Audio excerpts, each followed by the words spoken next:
welcome to the best show ever. Ever. This is the Industry 45 show, Shane Christopher Neal. And I got to tell you something. I used to call you Aaron Pritchett. I'm not going to lie. Yeah, and, a lot of people do. Yeah, until someone said, no, it's Pritchett. It's Pritchett. Yeah. Like and that's Corvette. It's like Corvette Pritchett. And it was Mike Richards who corrected me. Good. And for 20 years, I've been calling you the wrong name. So it's okay. But you're cool with that? Oh, yeah. You know what? We were introduced the other night in Thunder Bay as the guy came backstage and I said, it's Pritchett, right? And he's like, oh, yeah.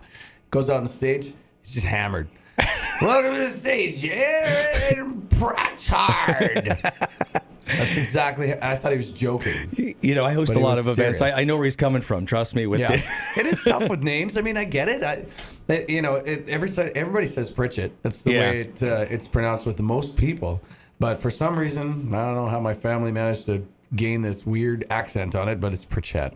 So 25 plus years, Canadian country music. What has been the secret to your longevity? Because you've you've always been there. You've never really gone away. No. You've gone up. No, yeah. But you've always been there. Yeah, and I've had a few dips. I mean, from 2009 to 2015, I guess you could say I had some bad years. I never had anything go past the top 10 or, anything higher than 10. And that's considered a hit. So I had a couple songs go to 11, 12, 13, 14, but nothing was a hit. So once you get past that number, which I did in 2016 and have continued to since, then you get to I get to come back into the industry. It's kind of weird. So you go through ups and downs, and currently I'm on another up, which is pretty wild. Right, with Out on the Town EP, which has just come out. So So did you ever feel like just not doing this anymore? Absolutely. And then what would you have done? Oh, yeah.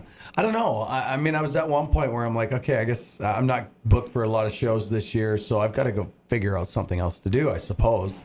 But there's nothing else that I want to do, and I had to stick around. And I made a huge sacrifice in spending a lot of money to try and get the right producer, and then not only that, but make the right music with the right songs. And I took a risk, and it worked out. It's just working out well. So speaking of songs, you write some songs, but not most of them, right? You're getting most of yours through publishing houses. Yes, and that? Yeah. So I always take the best songs now. It used to be where it was like, well, I have to record the songs that I write because that's the way it's got to be. When in reality, it's going with the best songs is really what's going to get my career extended. And that's what's happening. Okay, but how do you get the best songs? Well, you've got to go to publishing houses. You've got to talk to people down in Nashville or up in Canada here, and try and seek out songs that are suited for you. And sometimes, like I've had demos sent to me by the thousands, right? And I go through each and every one of them because you never know when you're going to find something that's like a diamond in the rough or something that other people have missed. So I've literally listened to thousands, and I've come up with 5 songs out of a couple thousand that I've listened to for this album. Is that because of the story they tell, though? Because if I look at an artist like Kenny Chesney, I think, he's got that beach vibe and kind of that whole feel. Is there a feel that you look for or any kind of lyrics that kind of stand out? You're always searching for them? You know what? I go with instinct just on vibe of the song, first of all, and then the content is later. Like when Mama's Boy Meets a Daddy's Girl was a huge hit for me a couple of years ago. And when I listened to the song, I didn't get the vibe and I didn't get the lyrics. I wasn't listening. And my girlfriend at the time said, you know what? You've got to listen to this song because it's something people are going to resonate with. So I was like, I didn't really listen for that. I just listened to the song. I thought, well, it sounds like a 2003 Rascal Flatts song. And she said, that's exactly it. You've got to record it because people are going to, they're going to, they're going to be able to relate to this song. So I was like, okay, I got it. We did a new production on it, new sounding production, and sure enough, it turned out to be a big hit song. So I didn't go on my instinct on that one, but most of the time I can hear a song and it's like, that's it. It's either yes or no. Yeah, the newest single is Better When I Do. Instantly. Sitting in Nashville, sitting in an office where they're playing me song after song after song. Nothing's hitting. And then boom, this thing comes from out of nowhere. It's like, that's my song.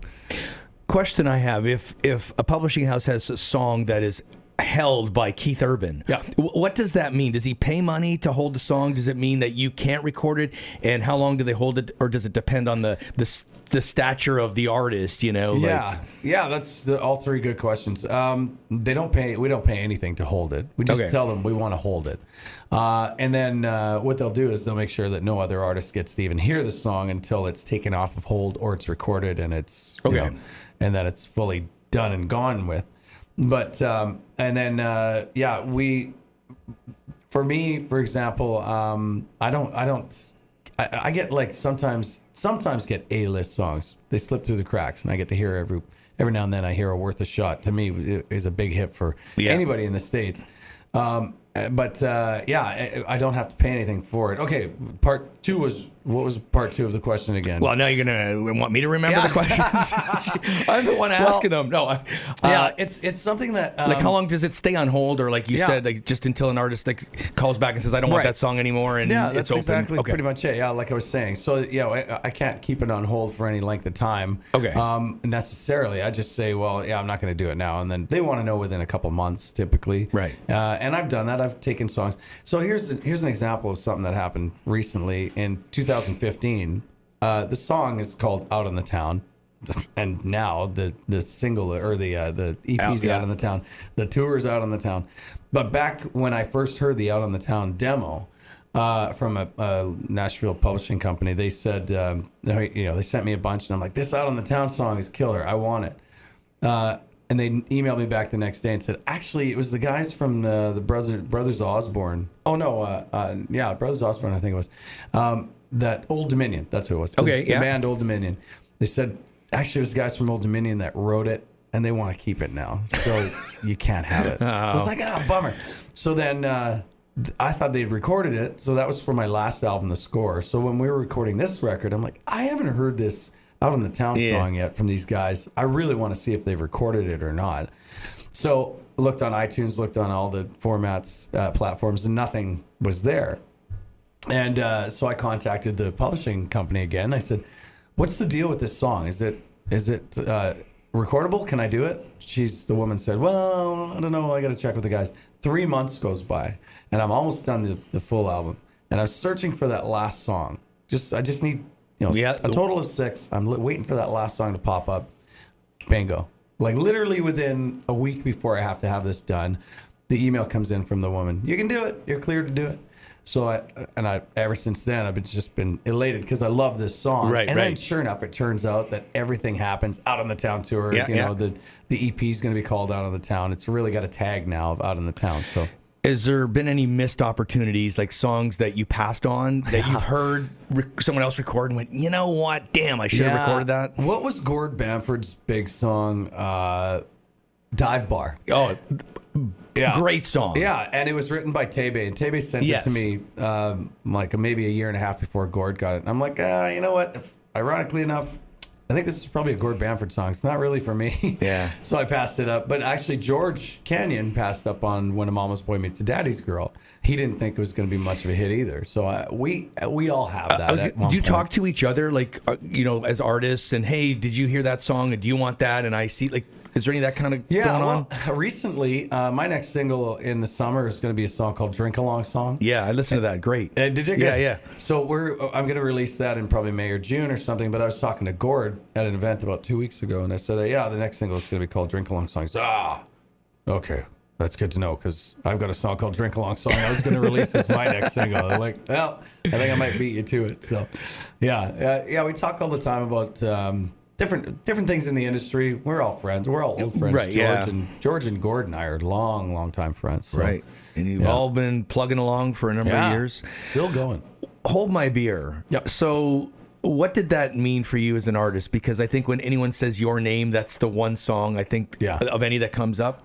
Well, actually, the funny thing is people don't even know my name and they know the song. Well, I couldn't even say your name before, but I knew the name of the song. I've had so many people. It's really funny. I went to the Junos, I don't know, maybe 6-7 years ago, and I was sitting around. I'm looking around. I'm like, man, there's these Arcade Fire guys. There's all these big bands, big artists, and they have no idea who the hell I am at all. So I was talking to somebody, and they're like, oh, you're a country artist? Yeah, cool. Aaron Pritchett, what? Yeah. Are you new? They said, what are you saying? I said, I don't know. Name some songs. The current songs at the time. Nothing. I said, well, I sing "Hold My Beer." They're like, "You're the Hold My Beer guy? No way!" So they actually know me from my song. They have no idea who I am, and then we become friends after that. It's pretty cool. What advice do you give to artists now in Canada that are playing country music? Because the climate in the music business is so much different now than when you started, and trying to make money. Everything's digital. You're not getting paid for your albums anymore, per se. No. Like, what advice do you give to a young superstar? And you've got some, I mean, with Kira and David and people out there on the road with you. Like, they probably come to you and say, man, I need to make some money and a living. What do I do? Well, in their situation, they are still, I mean, Kira's been around for 6-7 years or something like that, and she's done really well. But there are things that she might want to avoid that I can help out with. And we've sat down and I've talked with her and her people just extensively about different things different approaches instead of the way they're doing certain things. Do it this way, try it this way, and see how that goes. But ultimately, when it comes down to it, there are so many artists now. They're being found on the internet. Right. The problem is what I'm finding anyways is a lot of the new artists don't have the chops on stage to back up what their music is on radio or, on any format of where you're finding their music. So the problem is I played the clubs for 10 years, so I'm really biased towards this, that getting that stage experience is super important. Because everybody wants a quick fix today, right? Totally. Everybody just says, listen, I've got good songs. I know how to sing. Yeah. Put it on the radio. I should be going to playing sold out theaters and then, festivals, whatever. And you're wrong. I mean, I've been doing this for a long time, and I still play clubs. I do the odd arena theater, things like that too. But it doesn't just happen. You can have a really great song, but if you're not entertaining the people, that's ultimately what I've always said. I'm not a great singer. I'm not a great songwriter. I'm not a great musician by any means. But I go out there and I know I can entertain people. Last question. I know you got to go. There's been a lot of hip hop put into music today, whether it's a rock act, a pop act, a country act. What do you think of that right now? Because it seems to be where all producers are saying you need some hip hop. I mean, Jason Aldean did it, right? Yeah. So what are your thoughts on that? I think it's okay. Music evolves. Country music has to evolve, and I know a lot of people are, the staunch country music fans that are believers that you have to be traditional with your country music. Well, it's got to evolve. It's got to be entertaining. Period. Yeah, absolutely. If it stays the same, it's boring. Let's be honest. And I don't want to be boring. I know Jason Aldean definitely doesn't want to be boring. So it's got to be. It's got to change and evolve into something else. And I think country music though is going to keep its roots. Whereas rock and roll, changed and faded away from the 80s rock to the 90s rock to the millennium rock that's been happening over the last bunch of years. Country music still has roots to a degree where a lot of instrumentation, the fiddle, you still hear it in songs. Yep. You hear banjo, you hear mandolin, you hear, and they're finding cooler ways to record it. That's all. But you're still hearing those, and that's never going to go away. Thank you for your time, man. Really Thank appreciate you, it. Shane. Appreciate all right. it. Good luck tonight. Have a blast. I'll see you tonight. Will do. All right. Thanks, Aaron. All right. This is the Industry 45 show. I'm Shane Christopher Neal. Thanks for watching Giant TV.